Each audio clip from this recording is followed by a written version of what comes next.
Hello and welcome. I'm Leanne Gerrans and you're watching W News Extra, broadcasting live from the Al Arabiya studios. These are our top stories. Trump says there's a good chance a peace deal can be made after US-Ukraine talks in Florida as Zelenskyy meets Macron in Paris. British SAS soldiers are accused of war crimes in Afghanistan as an ex-officer gives evidence during an ongoing inquiry. And British MP Tulip Siddiq, the niece of ousted leader Sheikh Hasina, is given prison time in Bangladesh over corruption allegations.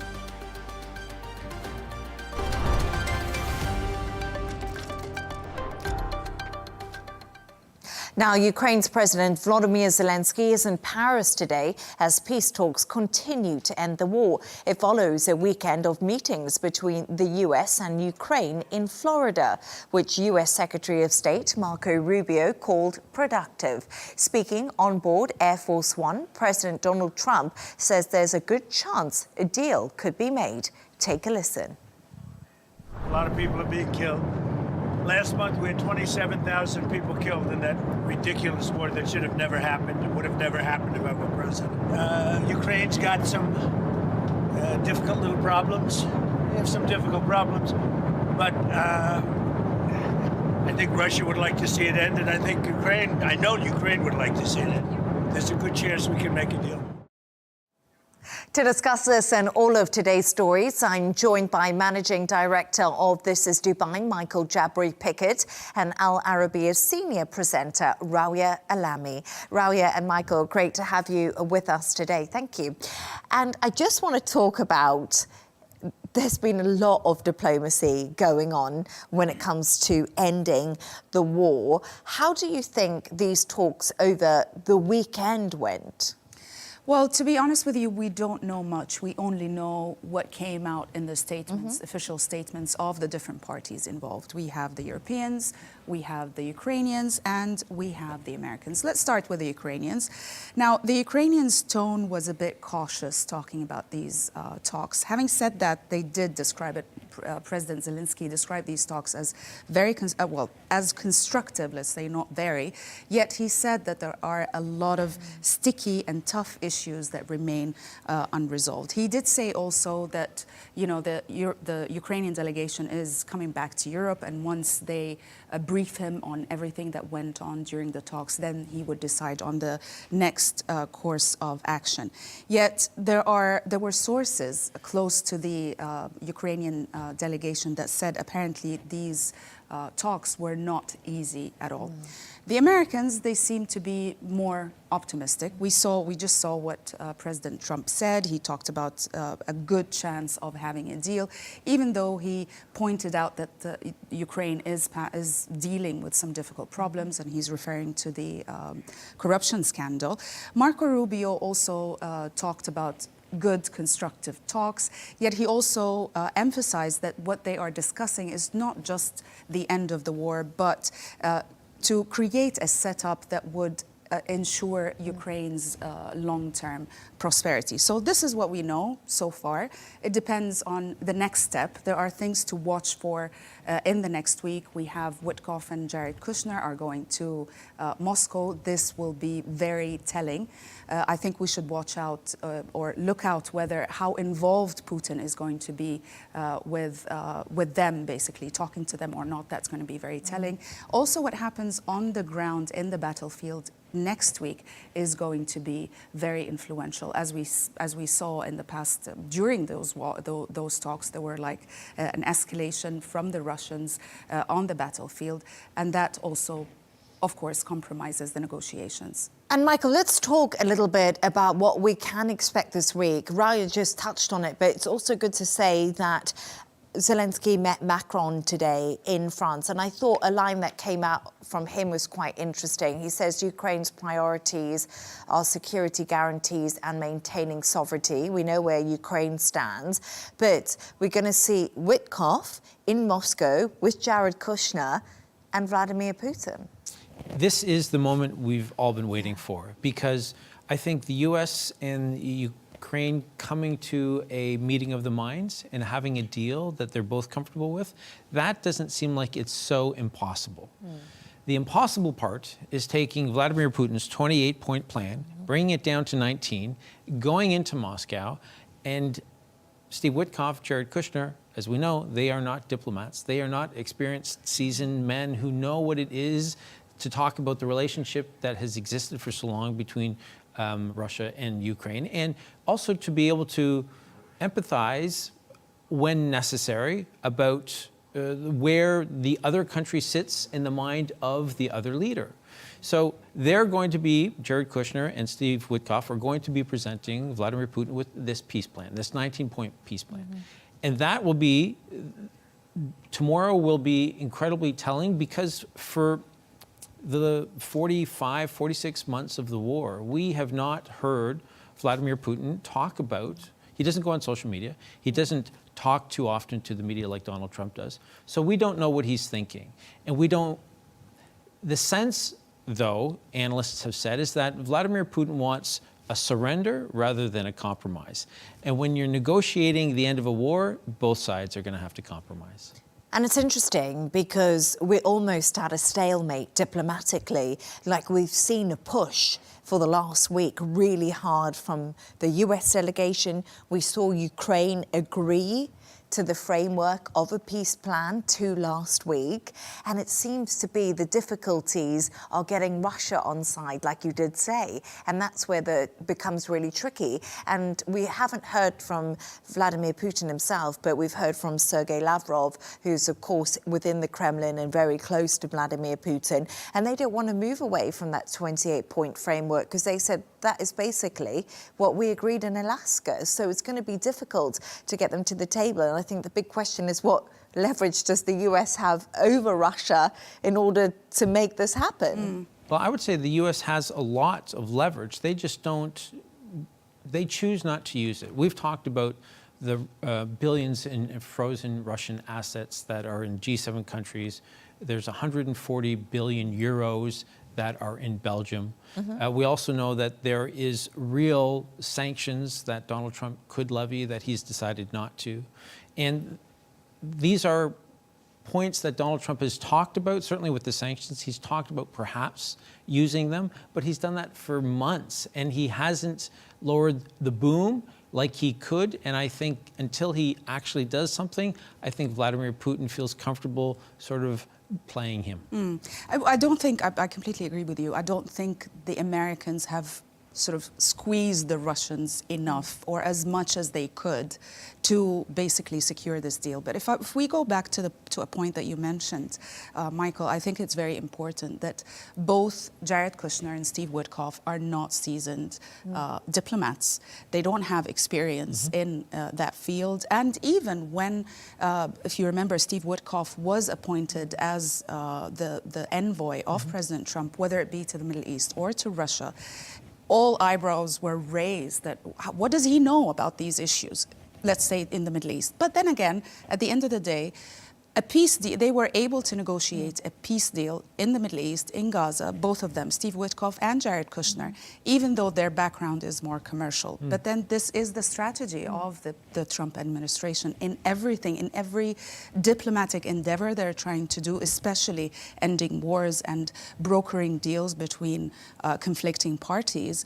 They take the commercial deal making. It's transactional. Right, it's completely transactional. It worked in the Middle East, at least, well, theoretically so far, let's say in the first phase of the plan. God knows what's going to happen aside after. From the 500, more than 500, what is it, Israel has broken the truce more than 500 times. Yes. Aside from that. Apart from that, it still holds. Exactly. Okay, It's creaking. Yes. Exactly. From the perspective of the Trump administration and their goals, it's achieved. The goal is achieved.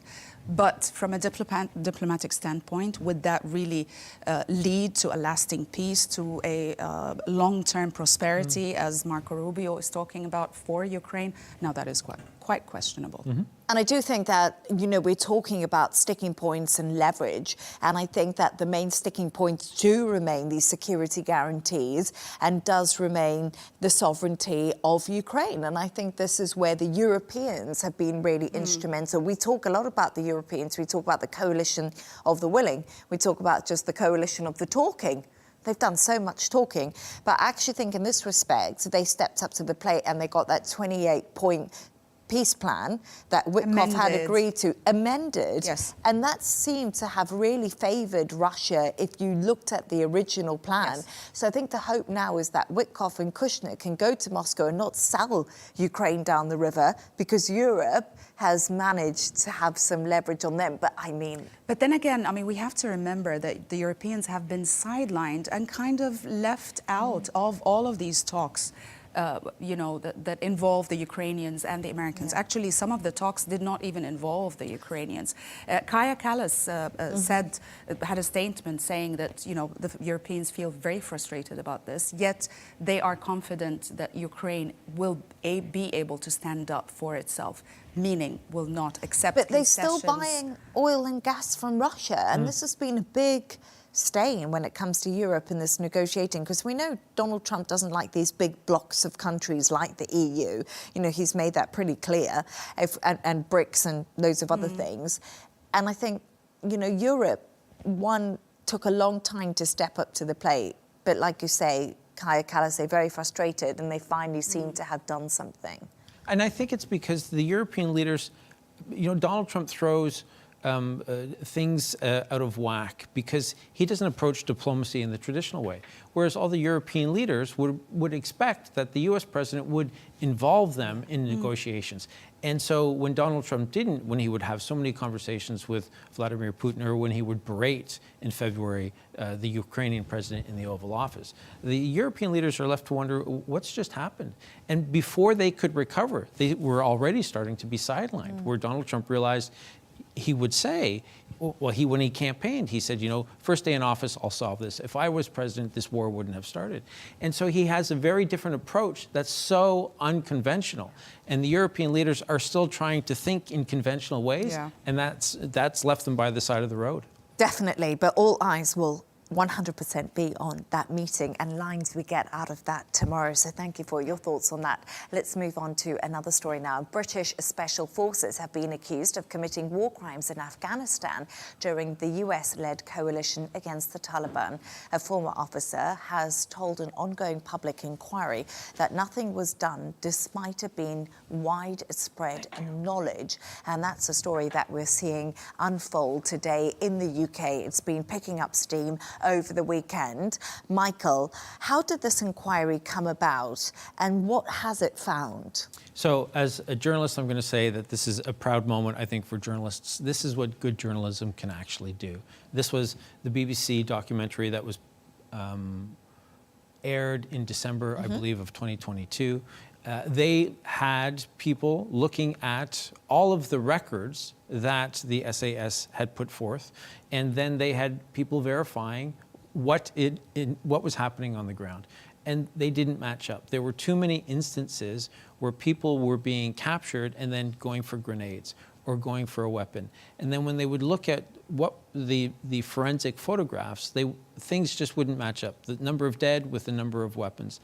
And a little bit deeper dive, they realized that between 2010 and 2012 in Helmand province, there were too many nighttime raids where too many people had turned up dead that should not, in SAS headquarters thinking, they should not have died.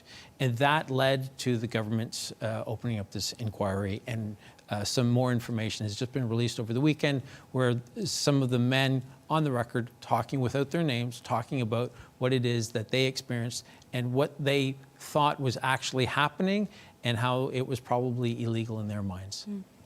Yeah, definitely. So it's been quite interesting, hasn't it? Because we're hearing from people, SAS, who were actually in Afghanistan at the time this happened, almost breaking ranks and talking about what they experienced. It's quite rare knowledge, actually, for us to have access to. But Rawia, what about the concerns that the chain of command ignored the red flags that were happening. Now, this is a big part of the inquiry because, as we know, if you are in a regiment, your commands come from your higher up, and that's how it always works. Exactly. The concerns are real. And there is evidence that it was brought up to the highest commander of that unit, yet nothing was done. But before I go into the details, we have to just make it clarify or make it clear that this is just an inquiry. It's not a criminal investigation, as we were speaking before the show. So nobody is going to be convicted and nobody is going to basically be held responsible. Now, to my brain, then, okay, what's the point of this if it's not going to stop such behavior in the future? Well, anyways, it's better than nothing, definitely, to probe into this. Maybe, change some of the rules and regulations of engagement. There's, tighter constraints, not just on officers and soldiers, but on the commanders as well. Anyways, that's left for the inquiry and its results. But when it comes to the concerns that commanders knew about this and did nothing. Apparently, the chairman of this inquiry, who is a senior judge, he said that his inquiry has heard previous concerns from British soldiers about this. And they were speaking specifically even about, during those raids, as you mentioned, Michael, they were killing any fighting age male, even if it was a teenage boy. They were killing them. So basically, there was one specific officer. They even, because they cannot expose their names, they named him NY466. He was at the time the assistant chief of the staff of Chief of Staff for Operations in the UK Special Forces headquarters, and he actually brought evidence and brought it up to his commander at some point, yet the commander did not consider a criminal action. He only ordered a review of the operational tactics. So he also then, I think he brought it up to the military police in 2015, going forward, reaching up to this inquiry. So apparently, commanders knew, or at least they had suspicion. Nothing was done about it, at least from the information that we have and the evidence presented. Yet, again, as we were talking, off air, this is a very sensitive issue when it comes to, your country's military forces that are putting their lives on the line defending this country. You cannot just, serve accusations and throw accusations at them. Yeah, of course. And, we talk about the names of the officer who did come out and speak, and he's still called N1466. It's SAS, it's Secret Services, it's highly confidential, redacted information.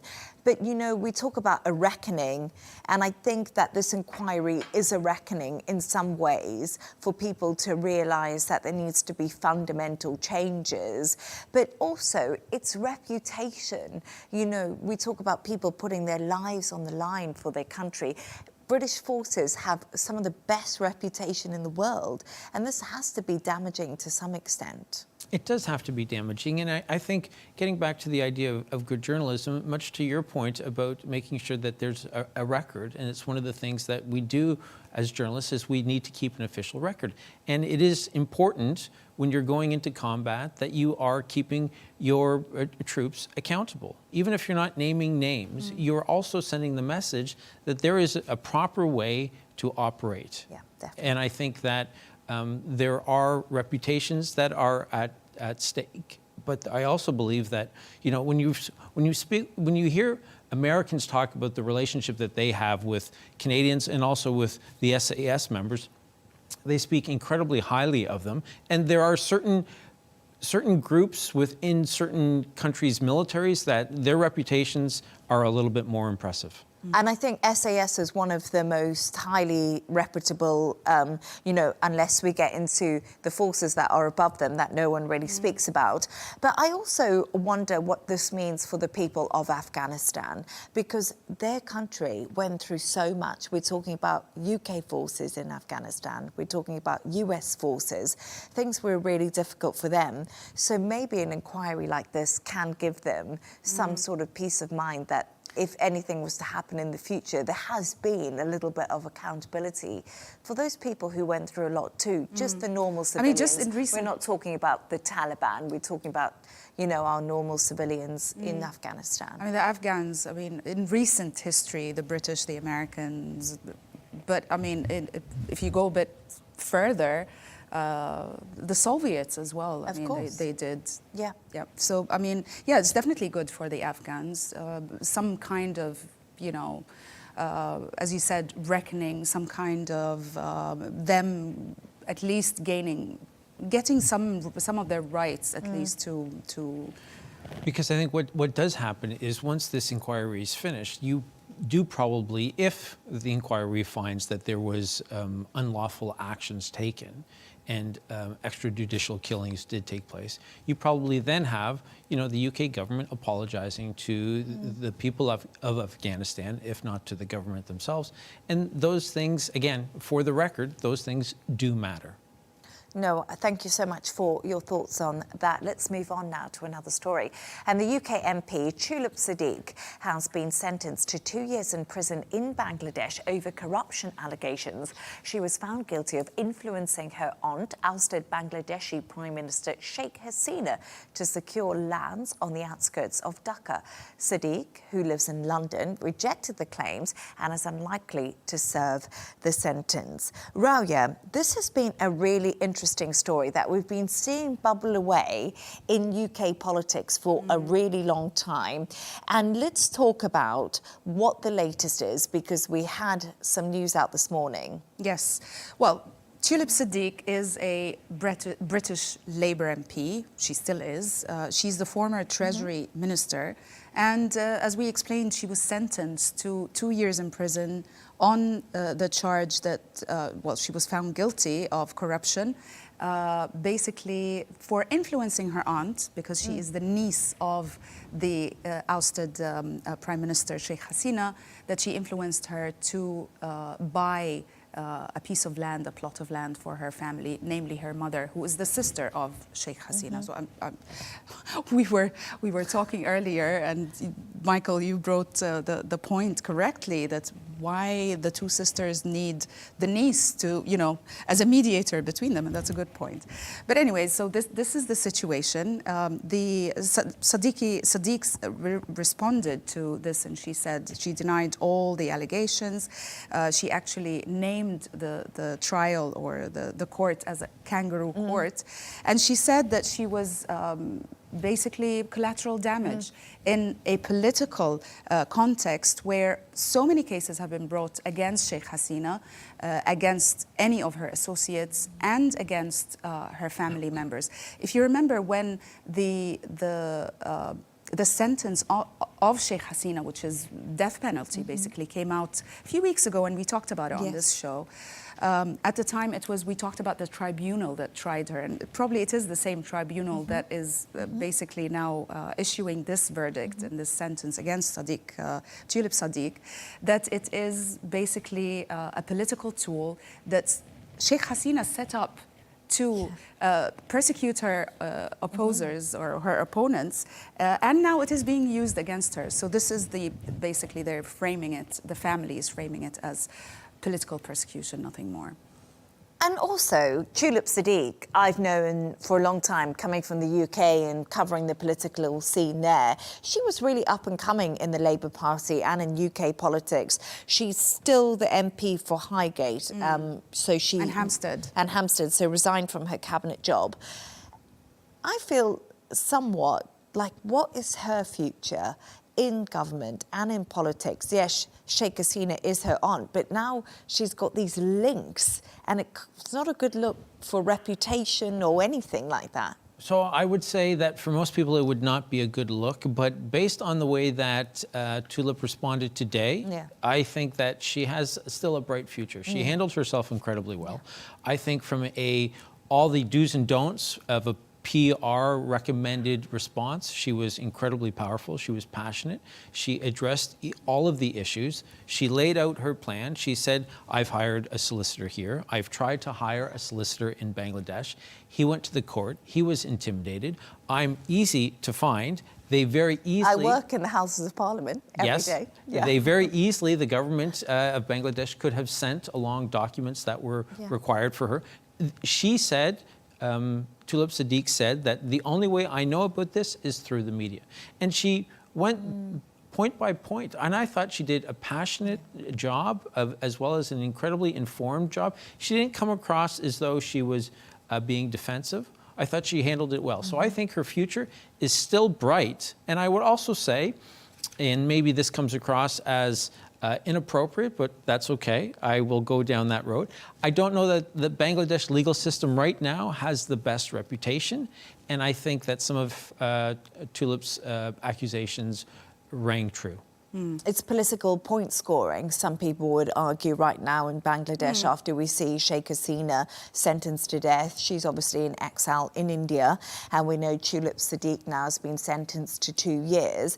But it's become an interesting case because what does this mean for the relationship between Britain and Bangladesh? I think there's concerns about what could come next, Rawia, because we heard some prominent lawyers in the UK actually write a letter to the government in Bangladesh regarding Tulip Siddiq. We're yet to see how that is going to affect the relationship between the two countries. But if we look at their reactions in the UK, well, it looks like that, you know, they support Siddiq. First of all, there is no extradition treaty between the two countries, so the sentence is unlikely to be enforced in the UK. Also, the Labour Party has stated that they cannot recognize the judgment because and the verdict because they have concerns about how fair the trial was. And then we have a bunch of lawyers, including ex-ministers, including Cherie Blair as well, who's also a lawyer. They all signed an open letter, sent it to the Bangladesh government, saying that they have real concerns about the fairness of this trial, and they called it artificial as well. So, and she remains in her office as a Labour MP. So I doubt that's going to affect, I agree with you that it might not affect her future at all in the UK. It might affect, I think, the relationship between the two countries, considering the new regime and how it's trying to, you know, persecute the ousted Prime Minister and everybody associated with her.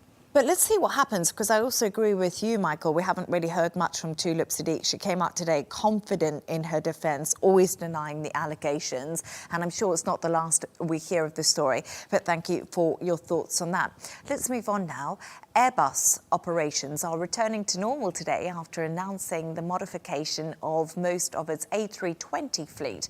The European plane maker has been plagued by safety concerns, including a recent mid-air incident on board a JetBlue aircraft. Shares in Airbus were down 2.1% in early trading in Paris today.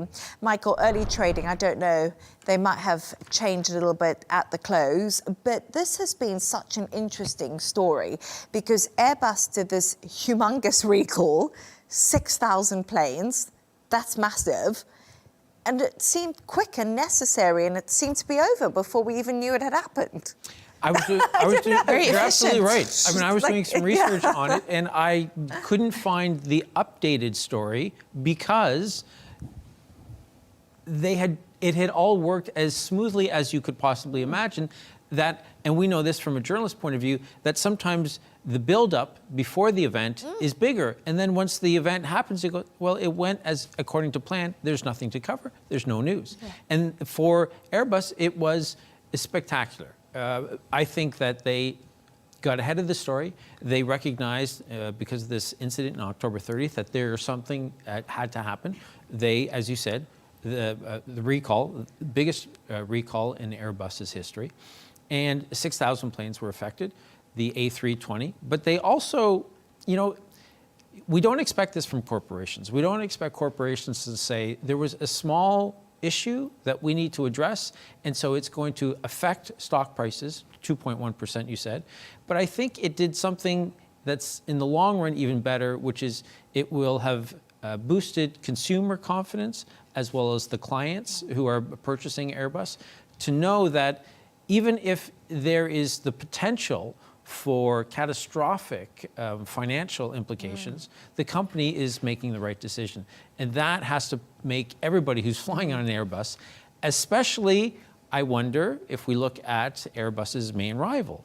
Boeing over the past 7 or 8 years has had some really bad publicity, and they haven't handled that very well. And I wonder if that helped Airbus see that there's a different way forward, and that's the path they took today.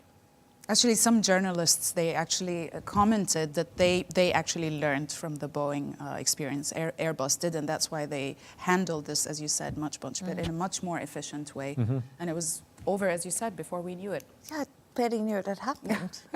I mean, it just took just took a few hours. Aside from maybe 100 or so, it took just a couple of hours. Yeah, and I do agree, because, you know, we talk about Boeing and the 737 MAX, and that has been plagued by disaster. It really has. And, you know, it does make people more and more anxious. Hundreds of people lost their lives because of the crashes, plane crashes. While in this case, they actually tried to handle a problem before it happened, because there was no guarantee that that's gonna, you know, but they updated the systems just in case. And it's fascinating, because 6,000, unprecedented recall when it comes to Airbus. No amount of planes that size have ever been recalled, and it was over within a few days. A limited damage, really, to people going on their vacations. But Rawia, let's talk about solar flares. Solar flares, actually.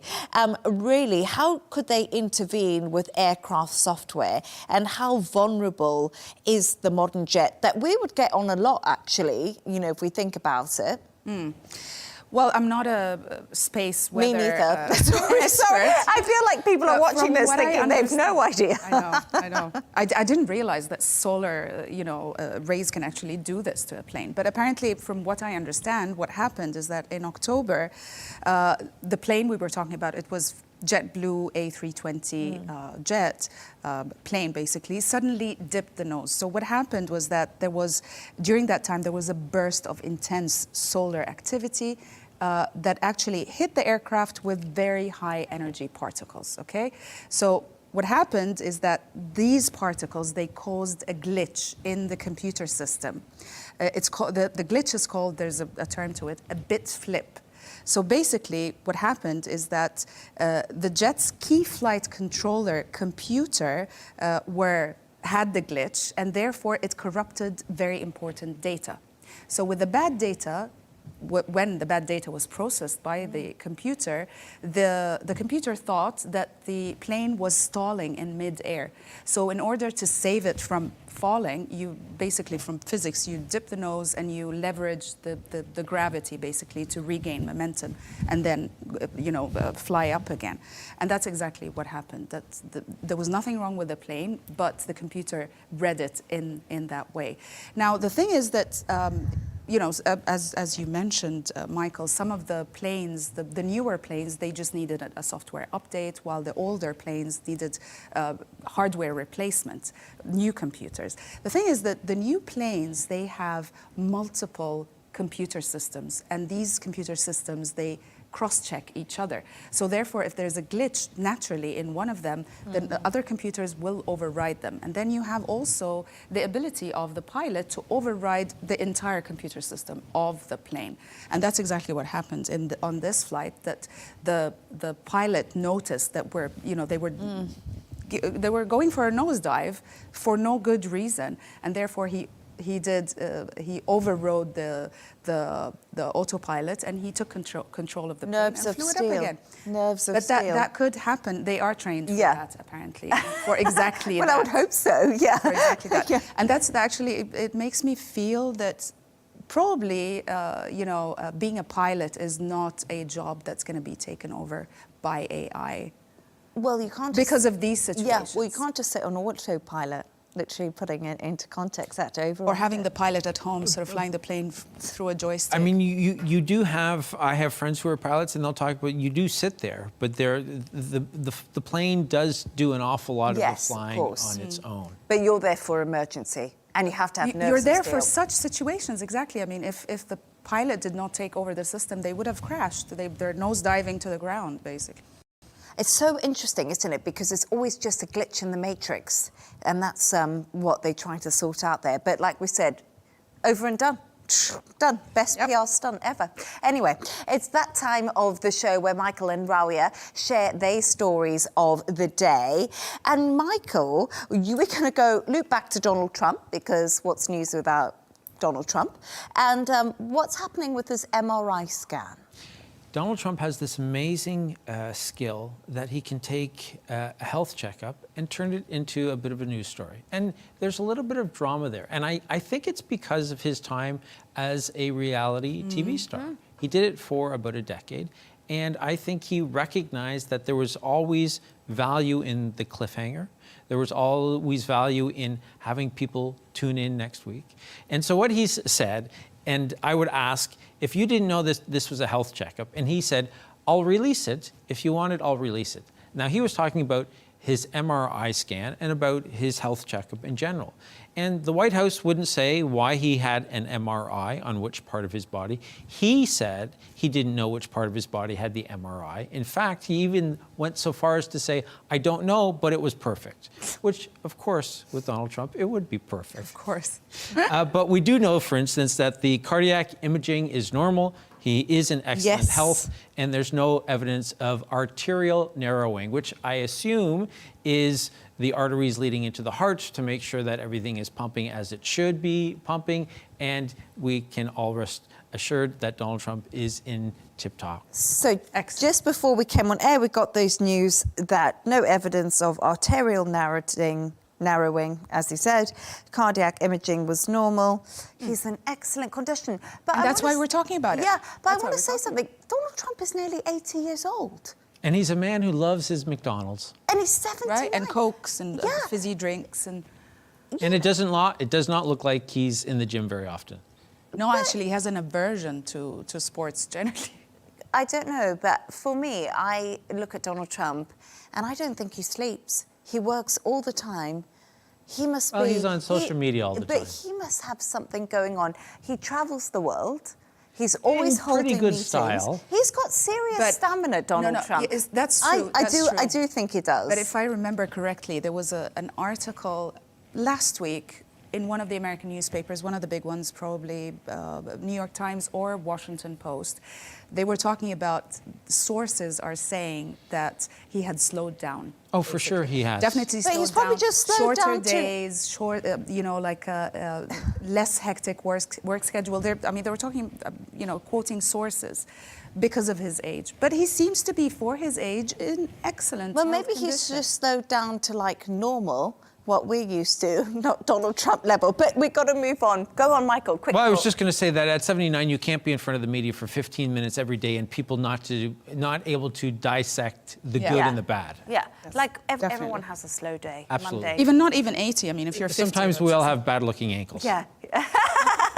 Or bruises. Yeah, normal. And I want to talk about yours because Rawia, I wonder if someone is fading Donald Trump cake, but that's not the story. Yours is about a viral video involving an influencer being fed cake at a cafe. Not any cafe as well. It's Louis a Louis Vuitton cafe. But as you can see, actually, in the video, yes, his bodyguard is feeding. I thought you were going to say his body. Cake. No.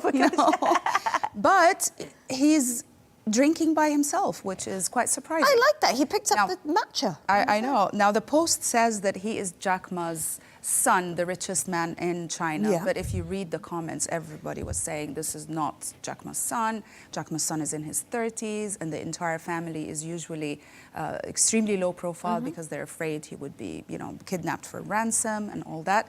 And they were criticizing, obviously, that he's just an influencer who does luxury content.